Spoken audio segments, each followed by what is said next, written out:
Star cricketers ಇದ್ದಾರೆ ಅದರಲ್ಲಿ. Exactly. Cricketers ತೊಗೊಳ್ಳಿ ನೀವು, ನಿಮ್ಮ ಹತ್ರ ಇದೆ ಅಂತ ಅವ್ರನ್ನ ಸ್ಲಮ್ಮು ಅಂತ ತಾಚಾರ ಮಾಡಬೇಡಿ. ಒಂದು ದಿವಸ ಅವರೇ ನಿಂತ್ಕೊಳ್ಳೋದು. ಬಡತನಕ್ಕೆ ಸ್ಲಮ್ಮು ಅಂತ ಪದ ಕಟ್ತಾ ಇದ್ದೀರಾ. ನೀವಿದ್ದೂ ಬಡವರು, ನಿಮಗೆ ನೆಮ್ಮದಿನೇ ಇಲ್ಲ. ನೆಮ್ಮದಿನೇ ಇಲ್ಲ. ಯಾವ ದುಡ್ಡು ಏನು ಮಾಡೋದು, ಎಲ್ಲಿ ಬಿಡೋದು, ಎಲ್ಲಿ ತೊಗೊಂಡೋಗೋದು, ಎಲ್ಲಿ ಹಾಕೋದು, ಯಾರು ತಿಂದು ಬಿಡ್ತಾರೋ. ಅದಕ್ಕೆ ಅರ್ಧ ನಿಮಗೆ ಬಿ ಪಿ ಶುಗರ್ ಎಲ್ಲ ಬಂದುಬಿಟ್ಟಿರುತ್ತೆ. ಅದಕ್ಕೆ ಅರ್ಧ ಮಾನಸಿಕ ಕಾಯಿಲೆ ಬಂದಿರುತ್ತೆ. ಇಲ್ಲೆಲ್ಲೋ ಮಕ್ಕಳು ಹೊಡೆದು ಬಿಡ್ತಾರಾ, ಮಕ್ಕಳು ತಿಂದುಬಿಡ್ತಾರಾ ಅಂತ ನಾವು ನ್ಯೂಸ್ಗಳಲ್ಲಿ ನೋಡ್ತಾನೆ ಇರ್ತೀವಿ. ತಂದೆ ಆಸ್ತಿ ಕೊಟ್ಟಿಲ್ಲ ಅಂತ ಇನ್ಯಾರೋ ಒಬ್ಬರು ಕೇಸ್ ಹಾಕ್ತಾರೆ. ನಿಮಗೆ ಮಾನಸಿಕವಾದ ನೆಮ್ಮದಿ ಇಲ್ಲದೆ ಇರೋರು ಅಂತ ನೀವು ಒಪ್ಕೊಳ್ಳಿ, ನೆಮ್ಮದಿಯಾಗಿರೋರು ಅಂತ ಅವರು ಒಪ್ಕೊಳ್ತಾರೆ. ದುನಿಯಾ ವಿಜಯ್ ಅವರು ಇಲ್ಲಿಯವರೆಗೂ ಯೂತ್ ಸೆಂಟ್ರಿಕ್ ಸಿನಿಮಾಗಳನ್ನ ಮಾಡ್ಕೊಂಬರ್ತಿದ್ರು. ಫಾರ್ ಅ ಚೇಂಜ್ ಈ ಸಿನಿಮಾದಿಂದ ಫ್ಯಾಮಿಲಿ ಆಡಿಯನ್ಸು ಬಂದು ನೋಡುವಂಥ ಒಂದು ಸಿನಿಮಾ ಮಾಡ್ತಿದ್ರ. ಇಲ್ಲಿವರೆಗೂ ಆ ಥರದ ಒಂದು ಪ್ರಯೋಗ ಯಾಕೆ ಮಾಡಲಿಲ್ಲ ವಿಜಯ್ ಸರ್? ಟೈಮು ಮತ್ತು ನನ್ನ ಎಲ್ಲ ಸಿನಿಮಾದ ಸೋಲ್ಗಳಿತ್ತಲ್ಲ, ಅದು ಯಾರೂ ಪಾಪ ಮುಂದೆ ಬರ್ತಿರ್ಲಿಲ್ಲ. ನಾವೇನು ಬಂಡವಾಳ ಹಾಕಬೇಕು ಅನ್ನೋದು ಅದು ಆಬ್ವಿಯಸ್ಲಿ ಕರೆಕ್ಟ್. ಅದು ಹೌದು ಹೌದು. ಯಾವಾಗ ನಾನು ಸಲಗ ಭೀಮಾ ಎಲ್ಲ ಮಾಡಿದ್ನೋ, ಇಲ್ಲ ವ್ಯಾಲಿಡ್ ಇದೆ ಅಂಥೇಳಿ ಈ ಕಥೆನ ಜಡೇಶ್ ಆಗಲಿ ಸತ್ಯಪ್ರಕಾಶ್ ಆಗಲಿ ಅಷ್ಟು ಧೈರ್ಯವಾಗಿ ನಮ್ಮ ಮೇಲೆ ಬಂದಿರೋದೇ ನಮಗೆ ಖುಷಿ ಅನಿಸುತ್ತಲ್ವ. ಅಂದರೆ ಮತ್ತೆ ಹೇಳ್ತೀನಿ ನೋಡಿ, ಮತ್ತೆ ಯಾವಾಗಲೂ ಅಲ್ಗಳಿತಾ ಇರಬೇಡಿ. ಒಂದು ದಿವಸ ಅಲ್ಲಿ ಗಳಿಸ್ಕೊಳ್ಳೋರೇ ಆಳವರು ಅನ್ನೋದಕ್ಕೆ ನಾವೇ ಸಾಕ್ಷಿ ಅಲ್ವಾ. ನಮ್ಮಂಥವ್ರು ಸುಮಾರು ಜನ ಇದ್ದಾರೆ. ಯಾಕಂದ್ರೆ ಹುಟ್ಟುತ್ತಾನೆ ಎಲ್ಲಾ ವ್ಯವಸ್ಥೆಗಳು ಇದ್ಬಿಟ್ರೆ ಹೌದು, ಅವನು ಕನ್ಸ್ಟ್ರಕ್ಟಿವ್ ಮಾಡಲ್ ಯಾರು ಬೆಳೆಯಲ್ಲ. ಯಾರು ಕಷ್ಟ ನೋಡಿರ್ತಾರೆ, ಯಾರು ಶೋಷಣೆಗೊಳಗಾಗಿರ್ತಾರೆ, ಅವರಲ್ಲಿ ಒಂದು ಕಿಚ್ಚಿರುತ್ತೆ, ಮುಂದೆ ಬರಬೇಕು. ಹೌದು, ನನ್ನ ನೆಕ್ಸ್ಟ್ ಜನರೇಷನ್ ಹಿಂಗ ಆಗ್ಬಾರ್ದು ನಿಜ ಅಂತ ಅವ್ರು ಏನೋ ಒಂದಕ್ಕೆ ನಿಂತ್ಕೊಂತಾರೆ. ನಿಜ. ಪ್ರತಿಯೊಂದು ಹೋರಾಟ ಹುಟ್ಟೋದೇ ನೋವಲ್ಲಿ. ನೋವಿರೋನಿಗೆ, ಸಾಮರ್ಥ್ಯ ಇರೋನಿಗೆ ಅವನು ಯಾವತ್ತಿದ್ರೂ ಗೆಲ್ತಾನೆ. ನಂತರ ಸುಮಾರು ಜನ ಬರ್ತಾರೆ. ಮಾಸ್ತಿ ಅವರು ಕೂಡ ನಿಮ್ಮ ಜೊತೆ ಇದ್ದಾರೆ. ಆಲ್ ದ ವೇಸ್ ಈ ಸಿನಿಮಾದಲ್ಲೂ ಸಾಥ್ ಕೊಟ್ಟಿದ್ದಾರೆ ಬರವಣಿಗೆಗೆ. ನನ್ನ ಸಿನಿಮಾ ಅಂದರೆ ಅವನು ಇದ್ದೇ ಇರ್ತಾನೆ ಯಾವಾಗಲೂ. ಆಸ್ಥಾನ ಬರಹಾಗಾರ. ಹೌದು. ಎಲ್ಲದಕ್ಕಿಂತ ಹೆಚ್ಚಾಗಿ ಒಳ್ಳೆ ಸ್ನೇಹಿತ. ಮತ್ತು ಪಾಪ ಯಾವಾಗಲೂ ಬೇಸಿಕಲಿ ಅವ್ನು ಮಾತಾಡ್ತಾನಷ್ಟೇ. ಅವ್ನು ತುಂಬ ನಾಚಿಕೆನೂ ಇದೆ. ಬೇಡಪ್ಪ ನಮ್ಗೆ ಯಾಕೆ ಅನ್ನೋದಿದೆ. ಆದರೆ ಮಾತು ಕೂತಾಗ ಅದು ಎಲ್ಲೆಲ್ಲಿಂದ ಹುಟ್ಟುತ್ತೆ ಅಂತ ಗೊತ್ತಿಲ್ಲ. ಹಂಗೆ ಅದು ದೇವ್ರು ಕೊಟ್ಟಿರೋ ಶಕ್ತಿ. ಹಂಗಾಗಿ ಒಳ್ಳೆ ಸ್ನೇಹಿತ, ಒಳ್ಳೆ ಗೆಳೆಯ ಅಂತ ಹೇಳ್ಬೋದು. ಈ ಸಿನಿಮಾದಲ್ಲಿ ಇನ್ನೊಂದು ಕೇಳ್ಪಟ್ಟೆ, ಇದು ನಮಗೆ ನೋಡಿದ್ರೆ ಹೋರಾಟದ ಒಂದು ಕಿಚ್ಚಿರ್ತಕ್ಕಂಥ ಸಿನಿಮಾ ಅಂತ ಅನಿಸುತ್ತೆ.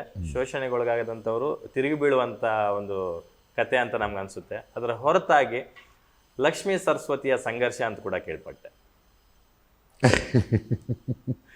ಇರಬಹುದು. ಇದು ಜಸ್ಟ್ ಇನ್ನೊಂದು 15-16 ದಿವಸ 20 ದಿವಸ ಇದೆ. ಯಾವ ಲೆಕ್ಕದಲ್ಲಿ ನಿಮಗೆ ಲಕ್ಷ್ಮೀ ಸರಸ್ವತಿಯ ಸಂಘರ್ಷ ಅಂತ ಕಾಣುತ್ತೆ? ನಮಗೆ ಎಜುಕೇಷನ್ ಅನ್ನೋದು ತುಂಬ ಇಂಪಾರ್ಟೆಂಟ್ ಆಗುತ್ತೆ. 80s ಅಂತಂದಾಗ, ಇದು ಬ್ಯಾಕ್ ಡ್ರಾಪ್ ಅಂತಂದಾಗ, ಆ ಕಾಲಘಟ್ಟಕ್ಕೆ 3 ಹೊತ್ತು ಹೊಟ್ಟೆ ತುಂಬಿಸ್ಕೊಳ್ಳೋದೇ ತುಂಬ ಕಷ್ಟದ ದಿನಗಳಾಗಿರುತ್ತೆ. ಆ ನಿಟ್ಟಿನಲ್ಲಿ ಅದರ ಜೊತೆಗೆ ಓದು ನಮಗೆ ಆಗಬರ್ಬೇಕು ಅಂತಂದಾಗ ಆ ಜನಾಂಗದಲ್ಲಿ ಅಥವಾ ಬಡತನದಲ್ಲಿ ಓದು ಬರಹ ಮಾಡಿಕೊಂಡು ಮುಂದಕ್ಕೆ ಬರೋದು ತುಂಬ ಕಷ್ಟ. ಸೊ ಓದ್ಕೊಂಡಿರೋರು ವಿದ್ಯಾವಂತರು ಒಂದಷ್ಟು ಜನ ಇದ್ದರೆ ಅವ್ರು ಇನ್ನೇನು ಬೇಕಾದರೂ ಬದಲಾವಣೆ ತರ್ಬೋದಲ್ಲ. ಹೌದು. ನಾನು ಅದು ಇವತ್ತಿಗೂ ನಡೀತಾ ಇದೆ. ಇವತ್ತಿಗೂ ಆ ಶೋಷಣೆ ಎಲ್ಲ ವರ್ಗದಲ್ಲೂ ಎಲ್ಲ ಜನಾಂಗಗಳಲ್ಲೂ ನಡೀತಾ ಇದೆ. ನಮಗೆ ನಮ್ಮ ಉದಾಹರಣೆಗೆ ನಾವು ಭಾರತೀಯರು ಹಿಂದುಳಿದಿರೋದೇ ಎಜುಕೇಷನಲ್ಲಿ, ಸಾಲ್ತಾ ಇಲ್ಲ. ಹಂಗಾಗಿ ಮೋಸ ಹೋಗ್ತಾ ಇರೋರು ನಾವೇ, ನಮ್ಮವ್ರ ಹತ್ರನೇ. ಯಾವತ್ತು ಎಜುಕೇಷನ್ ಬಂದ್ಬಿಡುತ್ತೋ ಅವತ್ತು ಯಾರೂ ಮೋಸ ಹೋಗಲ್ಲ. ಅದು ದೇಹದಲ್ಲಿ ಬ್ಯಾಡ್ ಕೊಲೆಸ್ಟ್ರಾಲ್ ಜಾಸ್ತಿ ಆದಾಗ ಹಾರ್ಟ್ ಅಟ್ಯಾಕ್ ಆಗೋ ಚಾನ್ಸಸ್ ಜಾಸ್ತಿ. ಇತ್ತೀಚೆಗಂತೂ ಸಿಕ್ಕಾಪಟ್ಟೆ ನ್ಯೂಸ್ನ ಕೇಳ್ತಾನೆ ಇದ್ದೀವಿ. ಸೊ ಬ್ಯಾಡ್ ಕೊಲೆಸ್ಟ್ರಾಲ್ನ ಕಮ್ಮಿ ಮಾಡೋದಕ್ಕೆ ಉತ್ತಮವಾದ ಆಹಾರ ತುಂಬ ಇಂಪಾರ್ಟೆಂಟು. ಜೀನಿ ಸ್ಲಿಮ್ ಯೂಸ್ ಮಾಡಿ. ಕರೆಕ್ಟ್, ಜೀನಿ ಸ್ಲಿಮ್ನಲ್ಲಿರುವಂತಹ ಎಷ್ಟೋ ಆಹಾರ ಧಾನ್ಯಗಳು ಕೊಲೆಸ್ಟ್ರಾಲ್ ಲೆವೆಲ್ನ ಕಮ್ಮಿ ಮಾಡೋದಕ್ಕೆ ಹೆಲ್ಪ್ಫುಲ್ ಆಗುತ್ತೆ. ಸೊ ಹೆಲ್ದಿ ಆಗಿರಿ, ಜೀನಿ ಸ್ಲಿಮ್ನ ಯೂಸ್ ಮಾಡಿ. ಸೂಪರ್. ಆಯಿತು, ನೀವು ಸಾಕಷ್ಟು ವಿಚಾರಗಳನ್ನ ಹೇಳಕ್ಕೆ ಹೊರಟಿದ್ದೀರಾ. ಈ ಸಿನಿಮಾ ನೋಡಿದ ಮೇಲೆ ಒಂದು ಮೆಸೇಜ್ ಅಂತೂ ಸ್ಟ್ರಾಂಗ್ ಮೆಸೇಜ್ ಅಂತೂ ಸೊಸೈಟಿಗೆ ಇದ್ದೇ ಇರುತ್ತೆ ಅನ್ನೋ ಆಶಾಭಾವನೆಯಲ್ಲಿ ನಾವಿದ್ದೀವಿ. ಹೌದು ಖಂಡಿತ. ಎಸ್ ವಿಜಯ್ ಸರ್, ಇನ್ನೊಂದು ವಿಚಾರ ಕೇಳೋದಾದ್ರೆ, ನಿಮ್ಮ ಎರಡನೇ ಮಗಳನ್ನ ಕೂಡ ನೀವೇ ನಿರ್ದೇಶನದಲ್ಲಿ ಸಿಟಿ ಲೈಟ್ಸ್ ಸಿನಿಮಾದ ಮೂಲಕ ಲಾಂಚ್ ಮಾಡ್ತಾ ಇದ್ದೀರಾ. ಮೋನಿಶಾ ವಿಜಯ್ ಕುಮಾರ್. ಮೋನಿಶಾ ವಿಜಯ್ ಕುಮಾರ್. ಸೊ ಆ ಸಿನಿಮಾ ಎಲ್ಲಿವರೆಗೂ ಬಂತು ಸಿಟಿ ಲೈಟ್ಸ್? ಅದು ಆಲ್ಮೋಸ್ಟ್ ಮುಗಿದೋಗಿದೆ. ಈ ಲ್ಯಾಂಡ್ ಲಾರ್ಡ್ ಆದಮೇಲೆ ಓಕೆ, ಅದನ್ನು ರಿಲೀಸ್ ಮಾಡಬೇಕು. ರಿಲೀಸ್ ತಯಾರಿ ನಡೀತಾ ಇದೆ. ನಾನು ತುಂಬ ಭಕ್ತಿಯಿಂದ ಜವಾಬ್ದಾರಿಯುತವಾಗಿ ತುಂಬ ಭಯ ಪಡ್ತಾ ಇದ್ದೀನಿ. ಮೂರನೇ ಡೈರೆಕ್ಷನ್ನು, ಮತ್ತು ವಿನಯ್ ಅವರಿದ್ದಾರೆ, ಈ ಕಡೆ ಮೋನಿಶಾ ಇದ್ದಾಳೆ.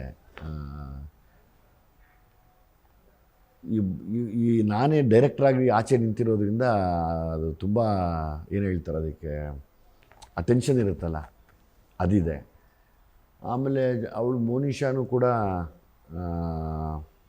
ಅವಳು one of the favourite daughter. ಇದನ್ನು ನೋಡಿದಾಗ ಕೇಳ್ತಾರೆ, ಅದೇನು ಅವಳು ಮಾತ್ರ ಫೇವ್ರೇಟಾ, ನಾನು ಫೇವ್ರೇಟ್ ಇಲ್ವಾ ಅನ್ನೋ ಪ್ರಶ್ನೆ ಬರುತ್ತೆ.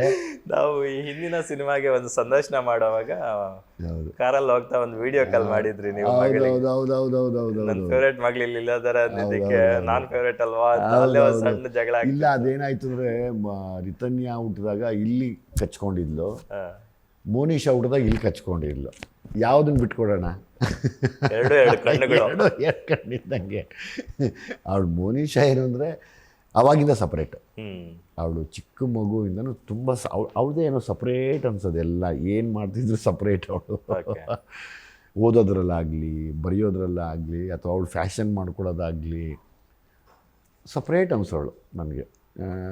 ಆ ಸಪ್ರೇಷನ್ನೇ ನನಗೆ ಅವಳಲ್ಲಿ ತುಂಬ ಇಷ್ಟ ಆಗೋದು. ಅಂದರೆ ಆಯಿತು, ನಾನು ನನ್ನ ಕೆಲಸ ಮಾಡ್ತೀನಿ, ಏನಿವಾಗ ಕರೆಕ್ಟ್ ಅದು, ನಿನ್ನ ಕೆಲಸ ನೀನು ಮಾಡ್ಕೋ ಸಾಕು. ಬೇರೆಯವ್ರ ಕೆಲಸಕ್ಕೆ ನಾವು ತಲೆನೂ ಹಾಕಬಾರ್ದು, ಬೇರೆಯವ್ರ ಕೆಲಸ ನಮ್ಮ ಕೆಲಸನೂ ಅಲ್ಲ. ನನಗೆ ಅದು ಫೇವರೇಟ್ ಅವಳು. ಸರ್, ನಾನೊಬ್ಬ ಸಿನಿಮಾ ಪತ್ರಕರ್ತನಾಗಿ ಸಾಮಾನ್ಯ ಜನರಿಗೂ ಇದೇ ಯಕ್ಷ ಪ್ರಶ್ನೆಯಾಗಿ ಕಾಡೋದು. ಹೆಣ್ಮಕ್ಳನ್ನ ಸಾಮಾನ್ಯವಾಗಿ ಚಿತ್ರರಂಗಕ್ಕೆ ತರೋದಕ್ಕೆ ಒಂದು ಹೆಜ್ಜೆ ಹಿಂದೆ ಇಡ್ತಾರೆ ಯಾರೇ ಆದರೂ ಕೂಡ. ನೀವು ಚಿತ್ರರಂಗದಲ್ಲಿ ಅಷ್ಟು ವರ್ಷಗಳಿಂದ ಇದ್ದೀರಾ, ನಿಮ್ಮದೇ ಆದಂಥ ಒಂದು ದೊಡ್ಡ ಸಾಮ್ರಾಜ್ಯ ಕಟ್ಟಿದ್ದೀರಾ, ಆಳ ಅಗಲ ನೀಟಾಗಿ ಗೊತ್ತಿರ್ತಕ್ಕಂಥ ವ್ಯಕ್ತಿ ನೀವು. ಆದರೂ ಕೂಡ ಯಾವ ಧೈರ್ಯದ ಮೇಲೆ ಇಬ್ಬರು ಹೆಣ್ಮಕ್ಳನ್ನು ಚಿತ್ರರಂಗಕ್ಕೆ ತಂದಿದ್ದೀರಾ? ನನಗೆ ಫಸ್ಟ್ ಆಫ್ ಆಲ್ ಅವ್ರು ಬರೋದೇ ಇಷ್ಟ ಇರಲಿಲ್ಲ. ಓಕೆ. ಬರೋದು ಇಷ್ಟ ಇರಲಿಲ್ಲ. ಅವರು ಡಿಸೈಡ್ ಮಾಡ್ಕೊಂಡು ಬಂದಾಗಲೂ ಹೇಳಿದೆ. ಓಕೆ. ಅವ್ರಿಗೊಂದಷ್ಟು ವಿಷಯ ಹೇಳಿದೆ, ಇದೆಲ್ಲ ಎದುರಿಸ್ತೀನಿ ಅನ್ನಂಗಿದ್ರೆ ಮಾತ್ರ ಕಾಲಿಡಬೇಕು. ಓಕೆ. ಇದನ್ನೆಲ್ಲ ಎದುರಿಸಲ್ಲ ಅನ್ನಂಗಿದ್ರೆ ಇವತ್ತೇ ಆಚೆ ಹೊರಟ್ಬಿಡಿ. ಇವೆಲ್ಲವೂ ಬರುತ್ತೆ ನಿಮಗೆ. ಏನೇನೇನೇನೇನು ಫೇಸ್ ಮಾಡಬೇಕು ಅದೆಲ್ಲ ಬಂದೇ ಬರುತ್ತೆ. ಅದೆಲ್ಲವೂ ತುಂಬ ಚಾಲೆಂಜಿಂಗ್ ಆಗಿರುತ್ತೆ. ಅದನ್ನು ನಿಭಾಯಿಸೋ ಶಕ್ತಿ ಇದೆಯಾ, ಬಂದ್ಬಿಡಿ ಒಳಗಡೆಗೆ. ನಾನು ಪರ್ಸ್ನಲಾಗಿ ಹೇಳೋದು ಬೇಡ ಅಂತ. ಯಾಕೆ ಬೇಡ ಅಂದರೆ